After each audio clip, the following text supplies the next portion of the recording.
Բարի երեկո, հարգելի հեռուստադիտող, եթերում Ռևոլյուցիան է։ Քաղաքական աշունն այս տարի Հայաստանում մեկնարկեց բավական բուռն իրադարձություններով։ Նշանակվեց նոր վարչապետ, ով առաջիկայում կձևավորի նոր կառավարություն։ Ազգային ժողովն ընտրեց կամ հաստատեց հանրապետության գլխավոր դատախազին։ Խորհրդարանի 5 խմբակցություններ, այդ թվում եւ իշխանական, ստորագրեցին կոնսենսուսային փաստաթուղթ ընտրական օրենսգրքում փոփոխությունների շուրջ։ Այլ կերպ ասած, մեկ շաբաթում տեղի ունեցան այնպիսի փոփոխություններ, որոնք Հայաստանի, այսպես ասած, ճահճացած քաղաքական կյանքում տարիներ շարունակ տեղի չէին ունենում։ Միգուցե որովհետև առաջիկայում ընտրություններ են։ Այսօր մեր տաղավարում կզրուցենք Ազգային ժողովի Հայ ազգային կոնգրես խմբակցության պատգամավոր նախկին գլխավոր դատախազի տեղակալ եւ զինվորական դատախազ Գագիկ Ջահանգիրյանի հետ։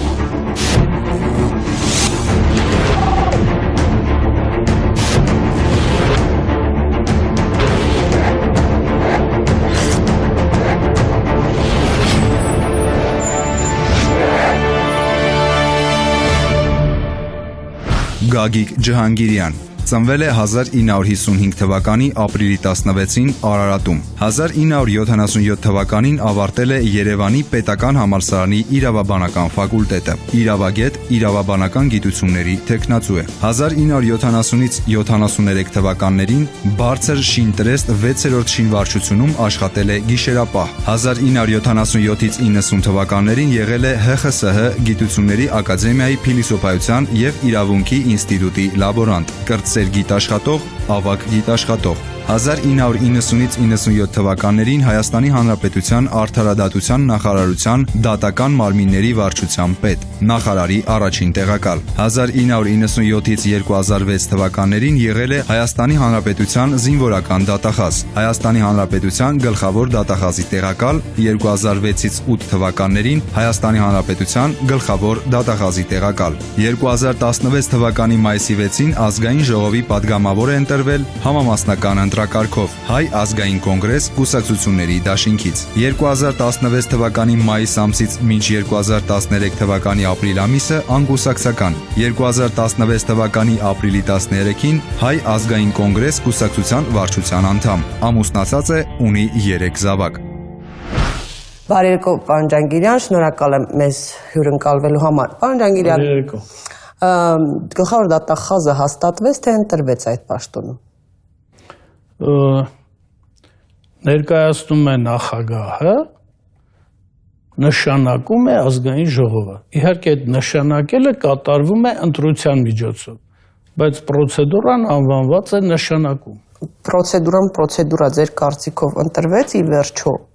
դուք ենթատեքստը հասկանում եք, թե։ Ես ասացի, նշանակվեց, որտեղ ազգային ժողովը նշանակում է։ Եթե ընտրում ես, առնվազն 2-3 թեկնածու պետք է լինի, որոնցից դու մեկին ընտրես։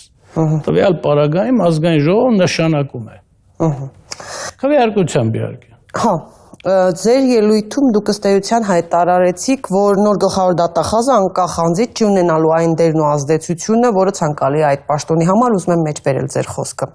Դատախազին տրված սահմանափակ լիազորություններով մենք ամորձատում ենք դատախազությունն այնպես, որ այն որևէ իրական ռեալ ազդեցություն չկարողանա ունենալ քրեական վարույթի ընթացքում։ Ինչու եք այսպես բացատրում, որովհետև ամեն անգամ Ես մի ճշգրտում կատարեմ, որտեղ խոսքը գնում է ոչ թե ներկա գործող քրեական դատավարության օրենսգրքի եւ դատախազության մասին օրենքին, այլ այն քրեական դատավարության օրենսգրքի նախագծին, որը, այսպես ասեմ, ներկայացվել է ազգային ժողով եւ հիմա մեծ օրակարգում է։ Ես ապագա օրենսդրական դաշտի մասին եմ խոսել, ոչ թե ներկայի։ Ինչու եք տեսնում այդ թերությունները այնտեղ։ Դե բազմաթիվ ես իմ ելույթում նշել եմ, որ դատախազը այստեղ այսպես դատախազին վերապահվում է հետին թվով սխալները շտկելու, կատարելու ֆունկցիա, դիտորդի ֆունկցիա նախաքննության ընթացքում, այսինքն ընթացիկ կենթանի հսկողություն միջդատական վարույթի նկատմամբ չի լինելու դատախազի կողմից։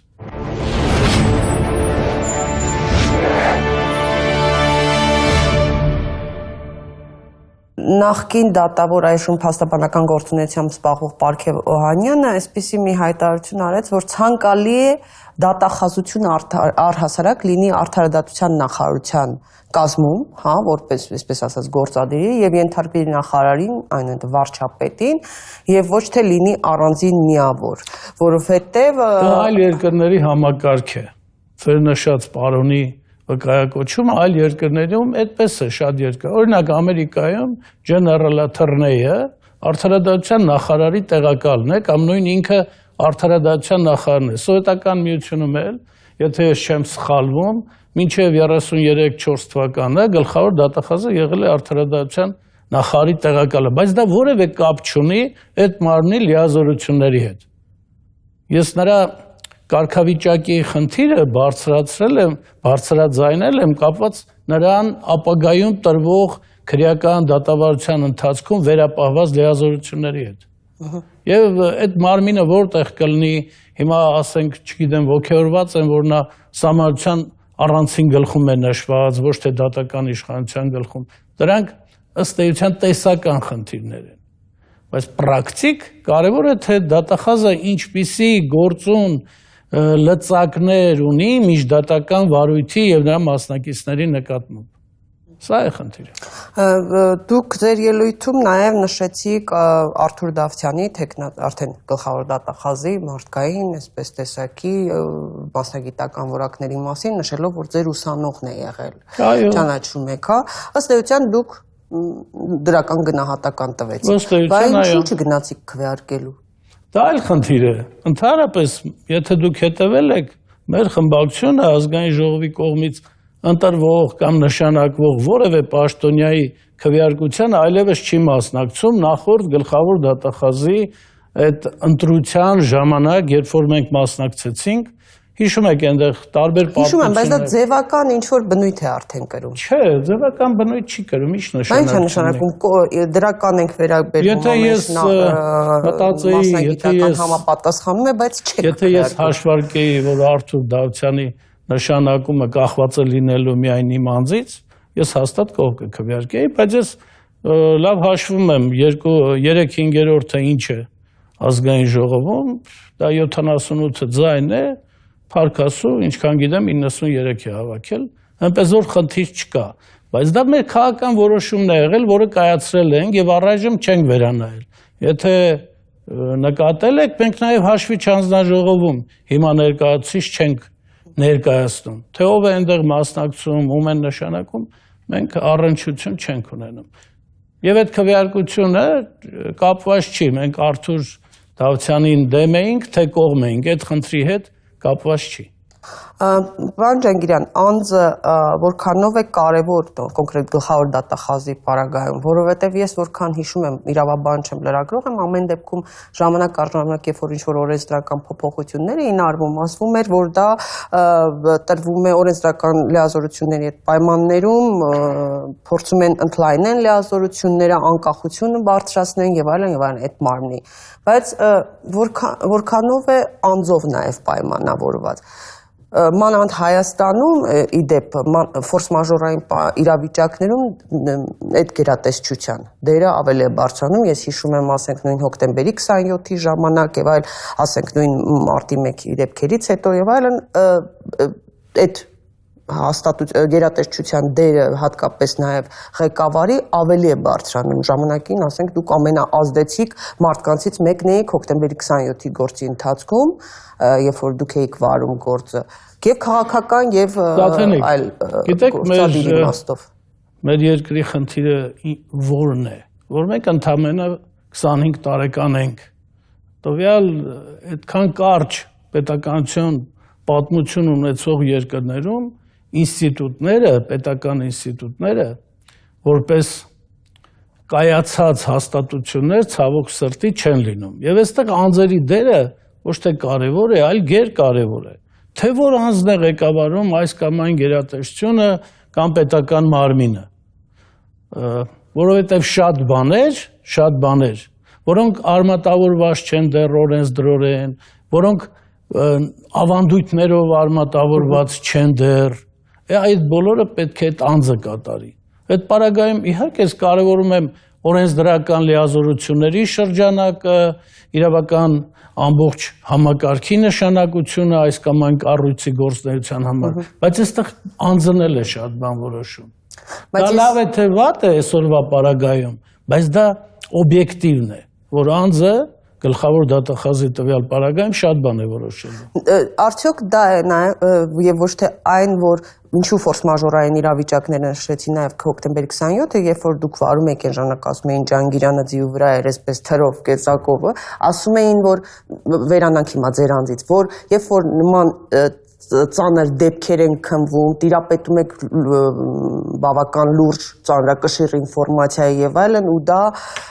լրացուցիչ, այսպես ասեմ, ազդեցիկություն է տալիս հաղորդում քաղաքական։ Սաթենիկ ջան, կարևորը տեղեկատվությունը չի, որ դու տիրապետում ես։ Կարևորը գլխավոր դատախազի կամ ցանկացած դատախազի համար նա է, որ նա պետք է տիրապետի ինչ որ մակարդակում օպերատիվ հետախուզական աշխատանքին,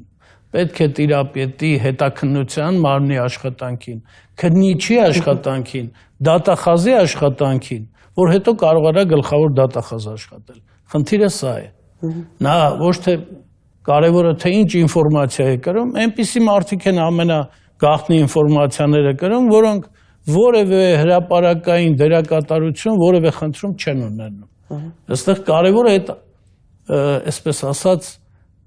ստրուկտուրաների կամ կառույցների աշխատանքի ձևերին, մեթոդներին տիրապետելն է, իմանալն է, որ դու ումից ինչ պահանջես, ով ինչ կարող է անել, ումի ինչ պետք է հանձնարարես։ Սա է խնդիրը։ Անձերով պայմանավորված։ Հիմա ուզում եմ այսպեսի հարց տալ, որտեղ երկար ժամանակ եք դուք զբաղեցրել պետական պաշտոններ։ Առաջին, երկրորդ թե երրորդ գործող նախագահների օրոք է դատախազությունը կամ գլխավոր դատախազը ավելի ինքնուրույն եղել, զերծ եղել իշխանության պատվերից։ Դա գիտեք, ես միշտ ձեռնպահ եմ մնացել նախորդ պաշտոնյաների այսպես գործնեությունը, հատկապես դատախազության ոլորտում դա սխալ կլինի, ես որպես նախկին այդ համակարգի աշխատակից չեմ ցանկացել գնահատել, հիմա էլ չեմ ուզում։ Հիմա էլ ձեր հարցից ոչ թե չեմ ուզում հարցին պատասխանել, այլ չեմ ուզում բարձրաձայն իմ տեսակետները հրապարակել։ Մինչև 95 թվականը ըստ էության դատախազությունը գործում էր սովետական դատախազության այդ իր լայն լիազորություններով, ընդհանուր հսկողություն, նույնիսկ հսկողություն դատաքննության նկատմամբ, դատական քննությունը իր համար ընդհանուր հսկողության օբյեկտ էր եւ այլ եւ այլ։ Հետո առաջին մեր 95 թվականի սահմանադրությամբ այդ լիազորությունները այսպես զգալիորեն կրճատվեցին։ Այդ կրճատման կարելի ասել նախաձեռնողն ու հեղինակներից մեկն էլ ես եմ եղել, որը հարուցեց դատախազության ողջ համակարգի դժգոհությունը այն ժամանակվա։ Հետո 2005 թվականին որոշ այլ փոփոխություններ եղան, նոր օրենք ընդունվեց, նոր սահմանադրությամբ իմ կարծիքով ավելի է նեղացվել այդ լիազորությունների շրջանակը, մասնավորապես ասենք պետական շահերի պաշտպանության ոլորտում եւ այլն։ Այստեղ ես կուզեի այդ համակարգային խնդիրներին անդրադառնալ եւ ոչ թե անձերին, որովհետեւ գեղեցիկ չի լինի, ես անդրադառնամ նախորդ գլխավոր դատախազների աշխատանքներին կամ նրանց մասնագիտական կամ մարդկային որակներին։ Մեր նախորդ հարցազրույցում այս տաղավարում դուք այսպիսի մի արտահայտություն արեցիք, որ դատական համակարգը ինքնուրույն է, անկախ չէ, սակայն։ Այո։ Հիմա այսօր պետք է խոստովանել, որ առաջին հերթին մարդկանց մեջ կա արդարության պակաս։ Մարդիկ իր երկրում տեսնում են արդարության պակաս, որը պայմանավորված է դատական իշխանությամբ, դատարանների գործունեությամբ եւ այլն, որովհետեւ շարքային քաղաքացուց մինչեւ բացասական պաշտոններ, իրավապահ մարմիններ եւ դատարան։ Այո, իրավապահ մարմիններ եւ դատարաններ։ Հիմա ինչն է խանգարում անկախ լինելուն այսօրվա օրենսդրությունը կարող է ինչ-որ իմաստով շտկել այդ բացը, ինչ պետք է անել այդ ուղղությամբ։ Գիտեք, անելիքները բազմաթիվ են։ Իհարկե օրենսդրականը կարևոր է, այն օրենսդրական դաշտը, որում գործում են դատավորները, շատ կարևոր է։ Բայց միայն օրենսդրական դաշտով չէ, այստեղ նաև քաղաքական կամքի խնդիր պետք է ունենան իշխանությունները։ Պետք է դատավորներին ազատ թողեն։ Սկսած ընտրության փուլերից չպետք է միջամտեն, նշանակումները արդար պետք է լինի, աշխատելը նրանց անկաշկանդ պետք է լինի։ Ցավոք սրտի մեր երկրում դուք վկայակոչեցիք իմ նախկինում արված այդ արտահայտությունը, ես դա ասել եմ, այսպես ասած, նախորդ շրջանների համար, որ իհարկե երբեք մենք անկախ դատարան չենք ունեցել։ Առաջին նախագահի օրոք, երկրորդ նախագահի օրոք, նաև երրորդ բնականաբար, բայց մենք ունեցել ենք շատ թե քիչ ինքնուրույն դատարան, ինքնուրույն, տարբեր իշխանության մարմիններից կախված, բայց հարաբերականորեն ինքնուրույն։ Մենք այսօր ունենք փաստորեն մի կետից կախված դատական համակարգ։ Դա Վճռաբեկ դատարանի նախագահն է, իսկ ավելի վերև Բաղրամյան 26-ն է։ Այդ մի կետից կախելը, այդ ամբողջ Առաջիացյանի դատարաններ, Վերաքնիչ, Վճռաբեկ, մասնագիտացված դատարաններ, հանգեցրել է դատական բուրգի ձևավորմանը։ Ես այդ մասին խոսել եմ դեռևս 2007 թվականին երկրորդ նախագահի այն ժամանակ էր ուզում էի ասեմ, որ Բաղրամյան 26-ի խորհրդակցության ժամանակ, երբ որ քննարկվում էր, այսպես ասենք, դատական օրենսգրքի վերջնական տարբերակը, որ պետք է ներկայացնել ազգային ժողով։ Ես ձայն եմ խնդրել եւ ասել եմ, որ սա խայտառակ մոտեցում է, երբ որ մենք դատարաններին բերում միավորում ենք մի, այսպես կենտրոնի տակ, հանձինս Վճռաբեկ դատարանի նախագահի, էլի անձերից վերացած եմ ասում, համակարգի մասին եմ խոսում, եւ դա դառնում է ըստ էության դատարանների նախարարություն։ Իսկ դատարանները ոչ միայն պետք է այսպես անկախ լինեն գործադիր իշխանությունից, օրենսդիր իշխանությունից, այլև ամեն մի դատական օղակ ատյան, Առաջիացյան, Վերաքնիչ, Վճռաբեկ, էլ իրար հետ պետք է կախվածություն չունենան։ Դատավորներն էլ որևէ վերադաս ատյանի դատարանից կախվածություն չունենան։ Գիտեք խի, որտեղ մեկ է նրանց կայացրած դատական ակտերը վերանայվում են այդ վերադաս ատյաններում։ Եթե այդ դատավարական կախվածությունը այսինքն կա, եթե կախվածությանը ավելանում է նաև ծառայական կախվածությունը, կարգապահական վարույթ հարուցելու, չհարուցելու, առաջ խաղացման, չգիտեմ եւ այլը,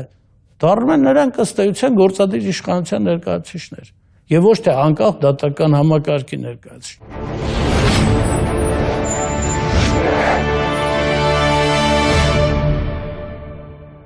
Հիմա մի հարց դատական օրենսգրքից, հա,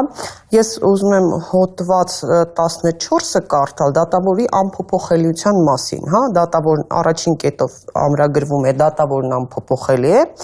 երկրորդով դատավորը պաշտոնավարում է մինչև 65 տարին լրանալը, դատավորի լիազորությունները, որի պաշտոնավարման տարիքը լրացել է դադարում են իր 65 տարին լրանալու հաջորդ օրը, ասել է թե ցմահ։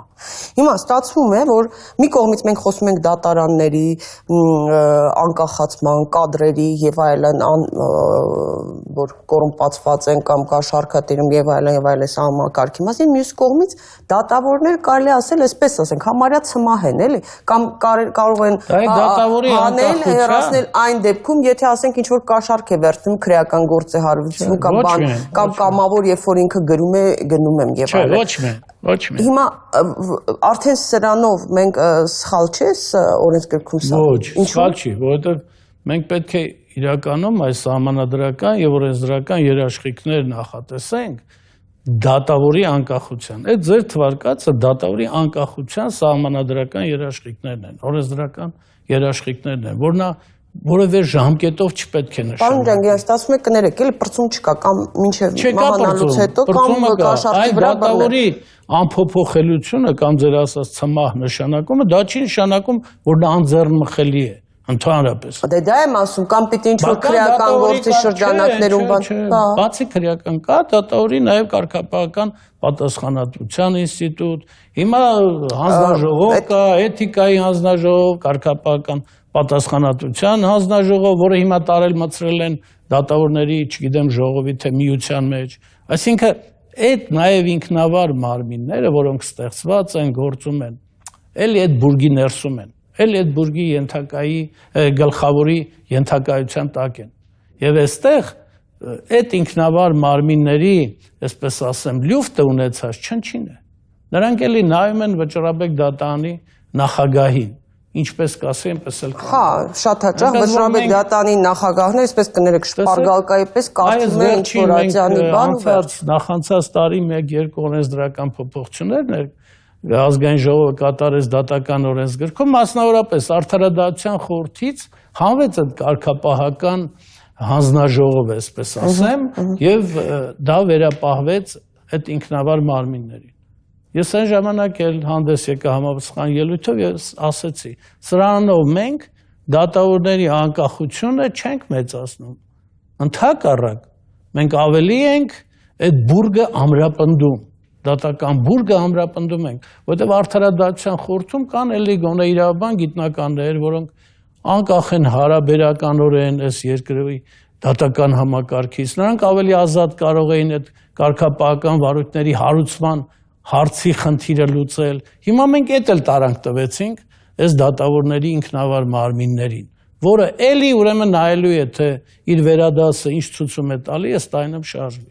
Այսինքն մենք անունը դրել ենք դատաիրավական համակարգի բարեփոխում, բայց ըստ էության մենք ոչ թե բարեփոխում ենք այդ համակարգը, այլ կներեք ինձ, չարեփոխում ենք։ Հիմա այսինքն այլևս ոչինչ հնարավոր չի անել էսը։ Ես այդպեսի բան ասացի։ Ես ասացի երկրում պետք է քաղաքական կամք լինի եւ օրենսդրական լուրջ աշխատանք կատարվի, որպեսզի մենք իրականում ունենանք անկախ դատական համակարգ։ Անկախ, եթե մենք չունենանք անկախ դատական համակարգ, եթե մեր արդար պահանջներ ներկայացնող քաղաքացին չշահի դատարանում իր վեճը, եթե մենք ապօրինի հետաքննական մարմնի, քննչական մարմնի, դատախազի ապօրինի գործողություն ու որոշում չկարողանանք բողոքարկել դատարանում, հասնել արդար դատական ակտի կայացման, ուրեմն այս երկրում հավատ չի լինելու։ Պարոն Ջանգիրյան, հիմա իշխանություն, ընդդիմություն, հիմա կանդրադառնանք այս 4+4 ձևաչափով թեկուզ համագործակցության, պայմանավորվածություն տեղի ունենում ինչ-որ հարցերում, այդ երկխոսություն որոշակի կա իշխանության եւ ընդդիմության, հատկապես այն ուժի, որը դուք եք ներկայացնում Հայ ազգային կոնգրեսի միջև, ինչ-որ համաձայնություն կա։ Եթե օրինակ ես էլի եմ երևի հարցրել այս հարցը ձեզ ուղղել, հիմա ասենք, հա, համագործակցություն ազգային ժողովում ազգային ժողովում եւ այսինքն եւ Լեռնային Ղարաբաղի հակամարտության այո, այսինքն որոշակի դա եմ ասում, հա, հիմա կանդրադառնանք դրան։ Հա, ճիշտ է։ Հիմա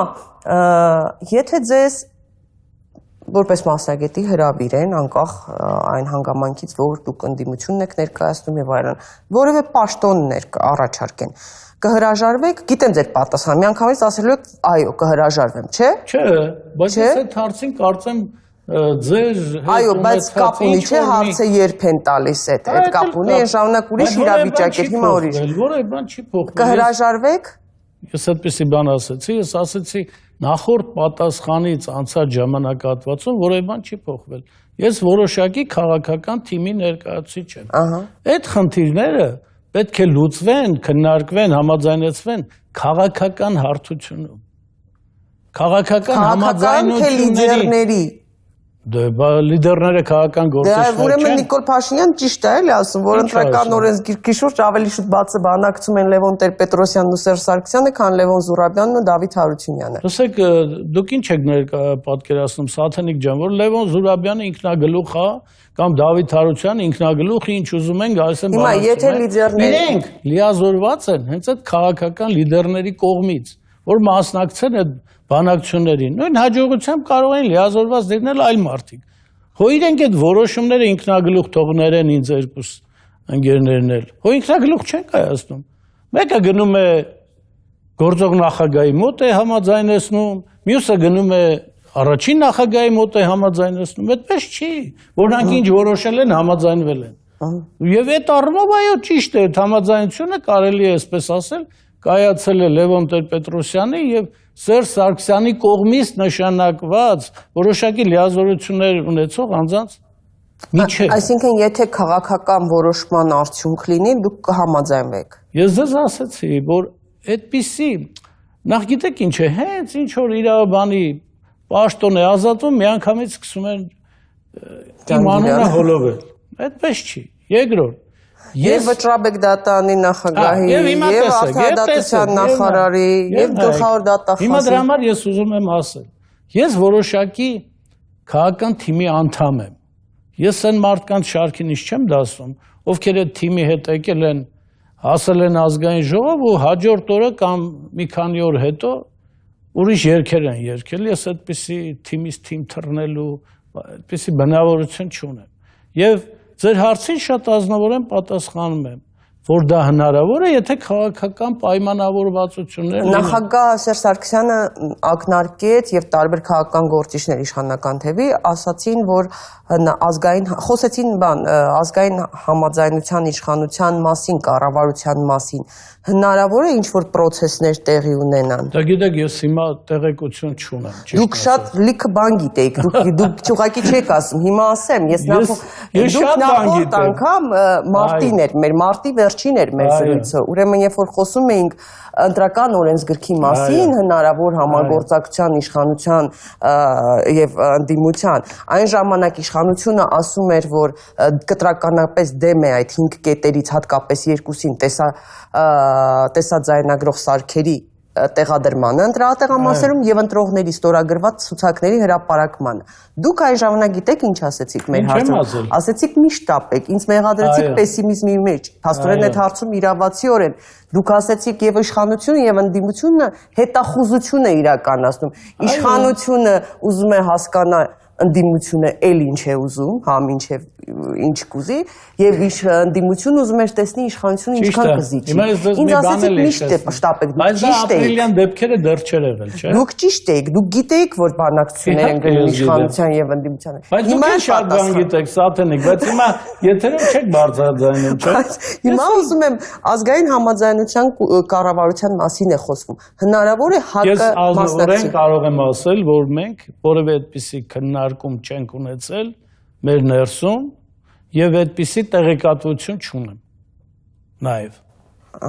որ հակը կարող է մաս կազմել, չկազմել։ Մենք այդպիսի քննարկում չենք ունեցել։ Եղավ։ Լավ, տեսնենք ինչ կլինի, կտեսնենք։ 4+4+4 ձևաչափով ընդդիմություն, իշխանություն, ազգային ժողովի ժառանգությունից բացի մյուս խմբակցությունները մասնակցում էին այս բանակցում էին միմյանց հետ ընտրական օրենսգրքի շուրջ, ի վերջո հաշվի առնելով Վենետիկի հանձնաժողովի առաջ քաշած սկզբունքները եւ այլն, եկան համաձայնության, որ այսպես իշխանությունը, որ կտրականապես դեմ էր տեսաձայնագրող սարքերին եւ ընտրացուցակների հրապարակմանը համաձայն է։ Այսպես արագացրեցի, բան չանեմ։ Մեղ կանթերց հրուսադիտողը։ Բայց պետք է ասել, որ նախորդ համաձայնությունը, որը կայացվել էր, ավելի շատ կետեր էր եւ ավելի ընդգրկուն։ Տեխնիկական պատճառներով, սարքավորումներ եւ այլն, դա է ասում։ Եթե իշխանությունը ի սկզբանե ավելի վաղ նախաձեռներ այդ բանակցությունները ընդդիմության հետ, այդ տեխնիկական պատճառները չէին լինի եւ այն համընդհանուր նկատի ունենք մատնահերքերի համար նախատեսվող սարքավորումները, որը տեխնիկական պատճառներով ֆինանսների պատճառներով վերագրանցումը ռեալ ընտրողների եւ այլն, այնտեղ ավելի շատ կետեր էին համաձայնեցված։ Հիմա այս երկրորդը, կայացել է այդ համաձայնությունը։ Ինչ եմ ասում, իշխանությունը զիջումների գնաց եւ ընդդիմությունը, հատկապես ՀԱԿ-ը, Լևոն Սուրաբյանը համարում են սա պատմական իրադարձություն։ Ես ճիշտն ասած այդ բառի վրա մի քիչ վերապահում անեմ, այդ պատմական, խոշորագույն, ես մերոնց էլ եմ ասել, որ չի կարելի, չի կարելի այդքան շատ ոգևորվել։ Նաև նախորդ այդ համաձայնությունների ասեք աննախադեպն էլի, աննախադեպ այդ բաները, չեմ կարծում, որ իհարկե կարևոր քայլ է, բայց շատ ոգևորվել չի կարելի, որովհետև շատ միամիտ պետք է լինել ենթադրելու համար, որ իշխանությունը ընտրական օրենսգրքով հանձնում է իշխանությունը մեկ այլ քաղաքական ուժի։ Ընդհակառակը, այն մեծամասնական այդ մարզային, այն համամասնական համակարգը կամ այս ռեյտինգային կամ մարզային ցուցակների միջոցով իշխանությունը իր վերարտադրության խնդիրը մեծի մասամբ լուծել է։ Սա պետք է ընդունել, որտեղ տեսեք, իրենք համաձայնեցին այնուամենայնիվ ցուցակների հրապարակմանը, բայց բացարձակ մոտ չեն եկել այդ մարզային ցուցակների կամ ռեյտինգային քվեարկության այդ Բայց խնդրի ձերոնք քննարկմանը։ առանձնապես այդ հարցում Դե դուք պահանջկոտ ասում եք, չէին։ չէ, որ ես շատ բան գիտեմ։ Հիմա ես դրանցից մեկը ձեզ ասում եմ, իշխանությունը կտրուկ դեմ է եղել այդ խնդրի քննարկմանը։ Այդ համամասնականի, այս տարբերակի քննարկմանը կտրուկ։ Ասել եթե դուք դա պնդում եք, մենք որևէ քննարկում չենք իրականացնում։ Այսինքն, ես կարևոր եմ համարում, այո, վերջի համաձայնությունը, թեկուզ ավելի նեղ հարցերի շրջանակ էր իր մեջ ընդգրկում, քան նախորդը, բայց այնուամենայնիվ կարևոր եմ համարում, որ վերջին հաշվով որոշակի այսպես կրկնակի, եռակի եւ այլ քվեարկություններ կարող են շարքից դուրս գալ։ Եվ սա տեսանկարահանումն է կարևոր, նույնիսկ կարևոր է ընտրական փաստաթղթերի իդենտիֆիկացիան եւ այլն։ Այսինքն չեք հավատում իշխանությունների այդ մղմանը, ազնիվ մղմանը, որ ինչպես Դավիթ Հարությունյանը ասաց, որ ի վերջո ուզում են հասկանում են, թե որքան կարևոր է Հարությունյանի ասածներին ոնց չեմ հավատում։ Հրապարակային ասել է, այդքանը հավատում եմ, բայց ես ուզում եմ նաեւ այդ չասածների մասին ասել։ Ես ուղղակի ուզում եմ ասել, որ դա տենց արմատական, չգիտեմ, հեղափոխական եւ այլ համաձայնություն չէ։ Կարևոր համաձայնություն է, բայց ես դա դարի համաձայնություն չէի հայտարարի։ Եվ մեր ընկերներն էլ այսպես հորդորել են, որ այդպիսի մեծ բարձրագոչ տերմիններով դա չանվանեն։ Հա, որ դա դարակազմիկ իրադարձություն չի ամեն։ Կարևոր իրադարձություն է, այո, համամիտ եմ, որ առաջի անգամ ըստ էության իշխանությունը եւ ընդդիմադիր ոչ իշխանական ուժերը եկան մի ընդհանուր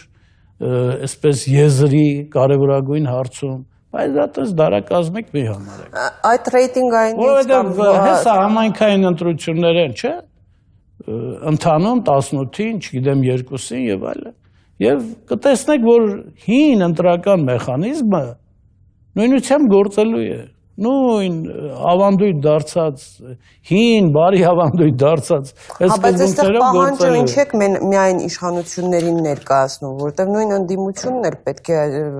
լրջորեն պատրաստվի։ Հիմա նույն, երբ որ իրենք բողոքում են, դժգոհում են այդ ռեյտինգայինից կամ համամասնականից, այն առումով, որ չունեն այդքան, ասենք, ճանաչված թեկուզ հանրությանը ճանաչելի ընդունելի դեմքեր, հեղինակություններ, որպեսզի ընտրազանգվածից այդ դուք պետք է մի այլ ելակետից գաք։ Այստեղ խնդիրը ռեսուրսների մեջ է։ Ֆինանսական նկատի ունեք։ Ֆինանսական, նյութական, պաշտոններ, լծակներ, ազդեցություններ։ Դուք լավ գիտեք։ Դրա համար ես ասում եմ, ոչ թե դեմքերի պակասի խնդիրն է, այլ ռեսուրսների անհավասար։ Այսինքն ստարտային պայմանները, որոնցով քաղաքական ուժերը մտնելու են ընտրական, նախընտրական process, ծայրահեղ անհավասար է։ Պարոն Ջանգիրյան, հանրային ընկալում կա, այսպես արմատացած քննարկումներում են, որ հետևում ենք, որ ի վերջո 95-96 թվականներից են սկսել ընտրակեղծիքները մեր ընտրական համակարգում, որ քարել օրենսդրությունը փոփոխվել է, կատարելագործել են եւ այլն եւ այլն, այնուամենայնիվ 95-96 թվականներին է հատկապես դա տեղի ունեցել։ Հիմա երբ որ օրինակ ՀԱԿ-ը, որի ներկայացուցիչներ կամ ընդդիմության մեջ ոչ միայն ՀԱԿ-ի չկենտրոնանա միայն ՀԱԿ-ի վրա, նաև այլ քաղաքական ուժերում կան մարդիկ, որոնք այդ ժամանակներում են գործել եւ այլն, այդ գործիքակազմով են ընտրվել, քաղաքական գործընթացներ կազմակերպել, ղեկավարել եւ այլն։ Ինչի է կարծում, որ հասարակությունը կհավատա, որ նաև ոչ միայն իշխանությունների, այսպես ասենք, ազնիվ մղումներին, այլև ընդդիմության, որովհետեւ ես կարծում եմ այնուամենայնիվ ինչ որ իմաստով, որ այսպիսով վերարտադրվում է ոչ միայն իշխանությունը, այլև նույն ընդդիմությունն է վերարտադրվում, նույն ձևաչափով, նույն գործիքակազմով, նույն տեսքով։ Գիտեք, նախ ձեռնտու է երկու կողմին էլ։ Այս ընտրական համակարգը։ Այո։ Այդ պարագայում ես չեմ հասկանում, ինչի ընդդիմությունը այդ մեծամասնականի, այս համամասնականի այս տեսակին կամ իմ կարծիքով ավելի վատ մեծամասնական։ Դուք ինքներդ նշեցիք ռեսուրսները եւ նաեւ, ասենք, հեղինակություններ, վայելող մարդիկ։ Եթե դա ձեռնտու է նաեւ ընդդիմությանը, ինչու է իշխանությունը դեմ հրաժարվել։ Իշխանությունը կարծում եմ նաեւ ինքը իրեն է ուզում վերահսկի իր շարքերում գտնվող մարդկանց։ Դա ուրեմն եկանք իմ ասացին, որ սա ապահով մեխանիզմ է իշխանությունը դիտարկել իր վերարտադրման համար։ Գուցե դրանից նաև օգտվեն ինչ-ինչ ընդդիմադիր ուժեր, ես չեմ բացառում, Բայց սա ձեռնտու է իշխանություններին։ Դրա համար իշխանությունը, ասենք, պատահական է, որ գնացել են այս զիջմանը, այս համաձայնությանը եւ ոչ թե մյուսին։ Հա, բայց նույն այդ ինչի եմ ասում, այդ ընտրակեղծարարություն, այդ մեխանիզմները հնարավորությունն են տալիս ընդդիմությանն էլ որոշակի հարցերում արդեն ընտրությունից հետո բանակցել իշխանությունների հետ։ Որպեսզի տեսեք, ընդդիմությունը ընտրակեղծիքներ կատարի, ինքը պետք է լծակներ ունենա, ոստիկանություն ունենա, ֆինանսական լծակներ, հզոր ունենա։ Ես այդ փուլը չեմ ասում, ես դրանից հետո եմ ասում։ Հիմա օրինակ ասում են, որ այս 4+4+4 ձևաչափով նաև որոշ հարցերում, ասենք, թեկուզ պետական հարցերում, ասենք, երբ որ համագործակցություն եղավ ՀԱԿ-ի եւ իշխանությունների միջև, այդ պիսով ՀԱԿ-ը ապահովագրեց արդեն իր տեղը ազգային ժողովում, չեղավ։ Դե տեսակ, չեղավ, որովհետեւ համագործակցությունը, եթե դուք ի նկատի ունեք Լեռնային Ղարաբաղի շուրջ ստեղծված իրավիճակը եւ Լեռնային Ղարաբաղը թողնենք 4+4+4-ը նաեւ։ Ինչի՞։ Որովհետեւ իշխանություններին պետք էր դա միջազգային կառույցների պահանջն էր, ընդդիմությունը հատկապես ՀԱԿ-ը այսպես Դե եւ դա երաշխիք դարձավ, որ այն ուժերը, որոնք ստորագրել են, հա, անպայման գալու են ազգային ժողով, իսկ այն քաղաքական ուժերը, որոնք ազգային ժողով Ես այդպեսի բան ասացի։ Հարց եմ տալիս։ Ես ուզում եմ ասեմ, դա այսպես ավտոմատ կամ բան երաշխիք չէ։ Երաշխիք չէ, որ այդ ուժերը, ովքեր ստորագրել են, գալու են, ովքեր չեն ստորագրել, չեն գալու, այդպեսի բան, ինչպես կարելի է պնդել։ Դեռ 6 ամիս կա, չէ, առնվազն ընտրություններին, դեռ 1000 մի բան է հնարավոր այս երկրում։ Դուք տեսաք, որ վարչապետ փոխվեց։ Այ հիմա հեսա կանդրադառնանք մի հարց էլ տամ։ Այնպես որ դա որևէ երաշխիք չեմ։ Պարոն Ջանգիրյան, որպես քաղաքական գործիչ եմ նաև հարցնում, երկարամյա փորձ ունեք բոլոր իշխան ղեկավարների հետ կարելի ասել համաաշխատել եք։ Այնուամենայնիվ, ուզում եմ հասկանամ այսօրվա ընդդիմության եւ իշխանության տարբերությունը։ Որոնք են։ Սովորաբար քաղաքական գործիչներն ասում են արտաքին կողմնորոշումներում ա լինում։ Արտաքին քաղաքականության երկրի արտաքին քաղաքականության կողմնորոշումներում ընդգծվում։ Բայց երկուսն էլ եւ իշխանությունը եւ ընդդիմությանը կողմ են, այսինքն նույն դիրքորոշումը ունեն, ասենք, եւ Եվրասիական տնտեսականության օրինակ, եւ հավաքական անվտանգության պայմանագրով կազմակերպության հետ համագործակցության եւ այլ հարցերում արտաքին քաղաքականության առումով նույնն է կարծես։ Չէ, կողմնորոշումների նախ կողմնորոշում չկա։ Մենք օրինակ դիրքորոշումը, այսպես ասենք, նույնն է։ Ինչու է տարբերվում այսօր։ Կողմնորոշումը ուրիշ բան է։ Մենք կողմնորոշված չենք։ Օրինակ ես կողմնորոշված չէ։ Ես այսօրվա այս իրավիճակում ես տեսնում եմ, որ Հայաստանի շահերից է բխում Հայաստանի անվտանգության, Ղարաբաղի անվտանգության։ Հա, իշխանությունն էլ է դա համագործակցությունը Ռուսաստանի հետ։ Իշխանությունն էլ է դա ասում։ Բայց ես կողմնորոշված չեմ դեպի Ռուսաստան։ Հասկացա, չէ, լավ, ես միգուցե բառը սխալ ասեցի, դիրքորոշումը, որ իրենք ես կողմնորոշված եմ դեպի Հայաստանի Հանրապետություն։ Դե հիմա բոլորն են այդպես ասում, դա այսպես ասում են։ Հիմա բոլորն ասում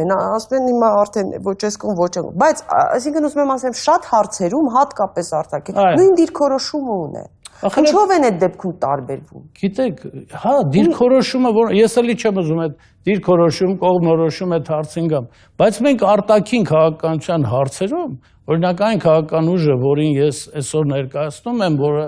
որի ղեկավարը եղել է եւ կա մեր առաջին նախագահը, ինքը Ղարաբաղյան կարգավորման հարցը տեսնում էր դեռևս 97 թվականին,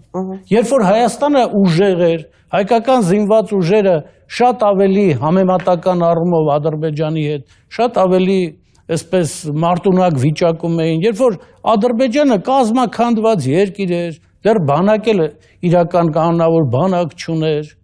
երբ որ մենք նոր էինք հաղթանակ տարել,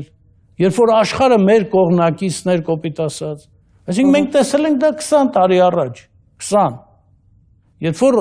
այս դիսբալանս գոյություն չուներ, այսօր իրավիճակը այլ է փոխվել, չէ՞։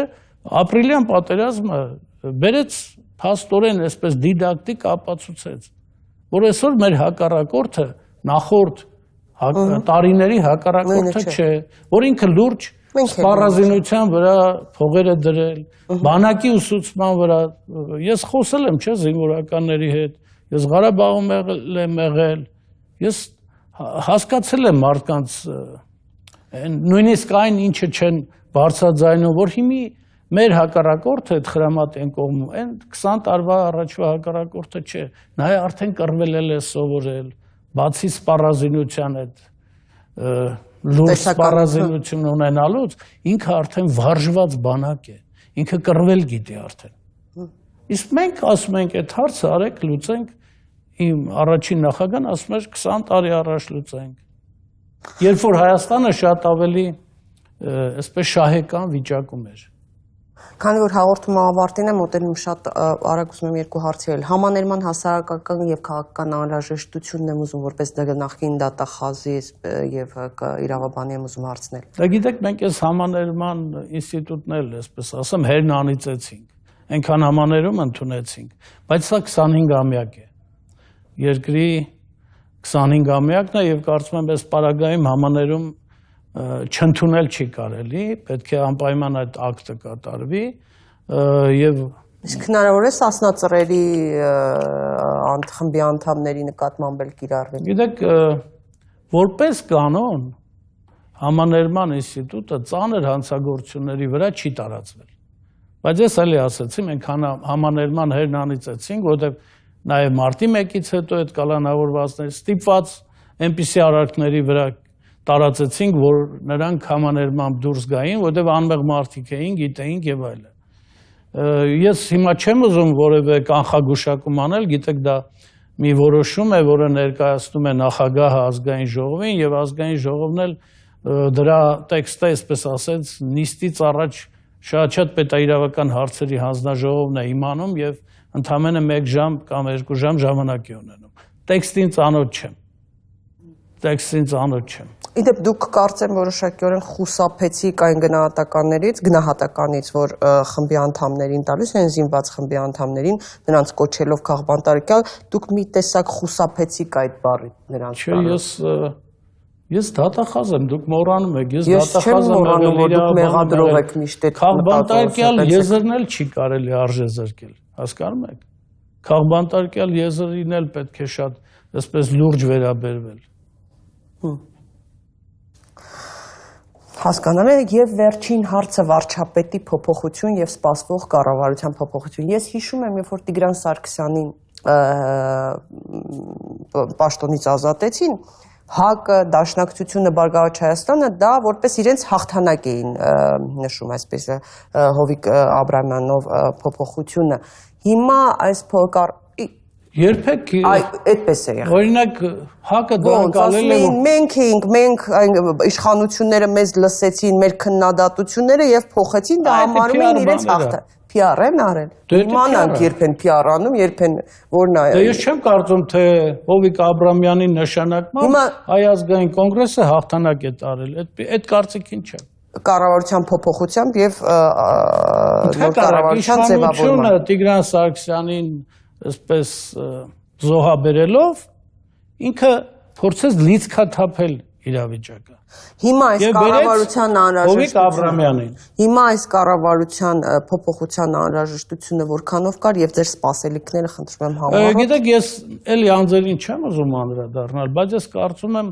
իրոք այսօր Հայաստանը, եթե մի քիչ խնդրին լուրջ մոտենանք, գրեթե 93-94 թվականի այդպիսի վիճակում է գտնվում, դեռ ավելի վտանգավոր, որովհետև մեր հակառակորդը քիչ առաջ ես նշեցի, որ շատ ավելի ուժեղ է։ Եվ Հայաստանի առաջ լրջագույն մարտահրավերներ են կանգնած եւ մասնավորապես այդ պատճառով է, որ կոնգրեսը նրա առաջնորդը դադարեցրել են կամ կասեցրել են, այսպես ասենք, հրապարակային քաղաքական գործունեությունը, պայքարը, իշխանությունների սուր քննադատությունը եւ այլը, որովհետև հասկանում են, որ պետության առաջ կանգնած են ծանրագույն խնդիրներ։ Եվ այս պարագայում կառավարության փոփոխությունը ես անձերից ուզում եմ վերադառնալ, որովհետև նախորդ վարչապետի ժամանակ եմ ասել, մեր երկրին հերթական կառավարության ծրագիր, հերթական բյուջե պետք չի։ Մեզ ազգային փրկության ծրագիր ու բյուջե է պետք հիմա։ Հասկանում եք, ազգային փրկության կառավարություն է անհրաժեշտ, որովհետև այդ տեմպերով, որ Հայաստանը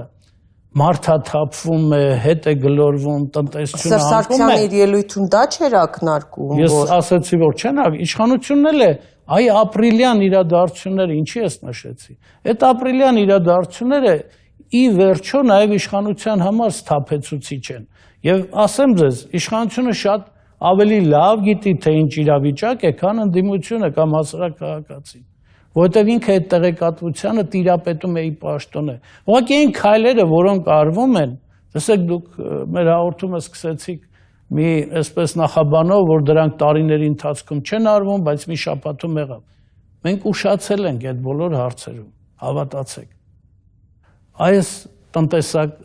որտեղ ոչ մի երկիր չի կարող այսպես պատերազմական վիճակին դիմագրավել, եթե ինքը տնտեսություն չունի։ Այդ բանակը, պաշտպանությունը ածանցյալ է տնտեսությունից։ Հիմա մենք պետք է մեր ջանքերը ամբողջ ժողովրդի, ոչ միայն Հայաստանի Հանրապետությունում գործող, արկա, բնակվող, այլ նաև ողջ հայության ուժերը պետք է այստեղ կենտրոնացնենք, որտեղ իրականում ծայրահեղ ծանր վիճակի մեջ ենք հայտնվել։ Եվ այս գիտակցմամբ է, որ մենք հիմա չենք քննադատում իշխանությանը։ Ես տեսեք այսօր չեմ քննադատել։ Ես փորձել եմ ավելի շատ բացատրել, զրուցել ձեզ հետ, հեռուստադիտողի հետ, որտեղ մենք կանգնած ենք բախտորոշ իրադարձությունների շեմին, բախտորոշ։ Մի բան էլ հարցնեմ շատ նախորդ էլեզրույցում դեռ Վարդան Օսկանյանը կուսակցությունը չէր բացել։ Երբ որ ես հարցրեցի հնարավոր է ՀԱԿ-ի եւ Վարդան Օսկանյանի կուսակցության համագործակցություն, ասացիք թող բացի տեսնենք։ Ես ասացի թող բացի տեսնենք, բայց ես անձամբ վերապահումներ ունեմ։ Հա, լավ հիշում եմ ես ինչ է։ Իմ հիշողությունը լավ է։ Հա, իմն եմ։ Ես էլի վերապահումներ ունեմ։ Մարտի 1-ով։ Ինչու միայն մարտի 1-ով։ Մարտի 1-ով, մարտի 1-ից հետո վերապահումներ ունեմ։ Այսինքն դուք դեմ եք։ Իհարկե վերապահումը դեմ լինելու պարագայում են ասում։ Շնորհակալություն պարոն Ջանգիրյան, հետաքրքիր զրույցի համար, հարգելի հեռուստադիտող, այսօր այսքանը կհանդիպենք հաջորդ կիրակի։ Բարի գիշեր։